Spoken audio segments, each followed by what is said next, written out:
नमस्कार दोस्तों। आज हम पढ़ेंगे अंतरपृष्ठ, अवशोषण, विशोषण तथा शोषण। बहुत अच्छे तरीके से समझेंगे, एक एक पॉइंट को क्लियर करेंगे। तो दोस्तों अब चलिए स्टार्ट करते हैं।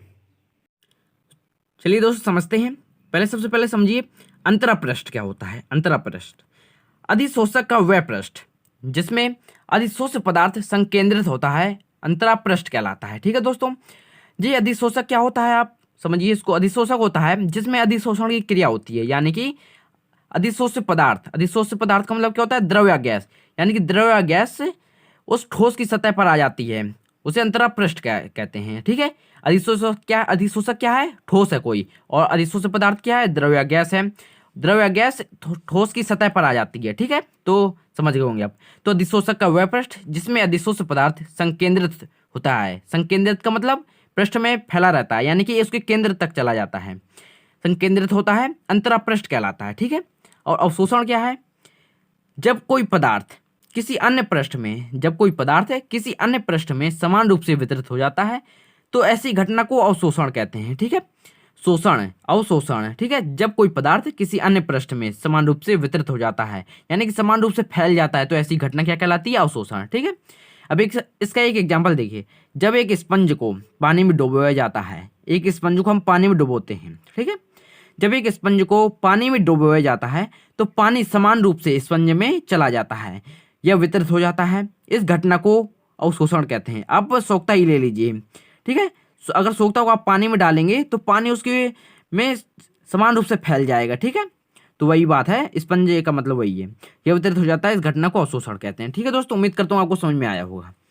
अब विशोषण क्या है दोस्तों, आपने अधिशोषण तो पढ़ ही लिया होगा। अगर नहीं पढ़ा है तो इसका लिंक डिस्क्रिप्शन में आप चले जाइए, वहां से आप अधिशोषण को समझ सकते हैं। अगर आपने अधिशोषण को समझ लिया, समझो आपको विशोषण को याद करने की कोई जरूरत ही नहीं है, आपको याद ही हो गया। देखिए क्या है, किसी पृष्ठ से अधिशोषित पदार्थ के कण हट जाते हैं। अधिशोषित पदार्थ का मतलब क्या है, द्रव या गैस के कण। ठीक है, किसी पृष्ठ से अधिशोषित पदार्थ के कण हट जाते हैं तो ऐसी घटना को विशोषण कहते हैं। ऐसी घटना क्या कहलाती है, विशोषण कहलाती है। अब देखिए, अर्थात कहने का मतलब यह है, यह अधिशोषण के विपरीत घटना होती है। ठीक है, क्योंकि अधिशोषण में किसी पृष्ठ पर अन्य पदार्थ के कण अधिशोषित होते हैं। ठीक है, अधिशोषित का मतलब यानी कि उसके पृष्ठ पर पदार्थ के कण चले जाते हैं, अधिशोषित होते हैं, जबकि विशोषण में किसी पृष्ठ पर अधिशोषित पदार्थ के कण हटने लगते हैं। तो उम्मीद करता हूं आपको विशोषण भी समझ में आ गया होगा। अब देखिए दोस्तों, शोषण क्या होता है। शोषण बहुत इंपॉर्टेंट है, जितने मैंने आपको छोटी छोटी डेफिनेशन आपको बताई है और क्लियर किया है। शोषण क्या है, जब अधिशोषण तथा अवशोषण की प्रक्रियाएं एक साथ संपन्न होती हैं तो इस प्रक्रम को शोषण कहते हैं। आपको दोस्तों समझ में नहीं आया, कह दीजिए नहीं समझ में आया। कैसे नहीं आया समझ में, अब देखिए कैसे समझ में नहीं आया।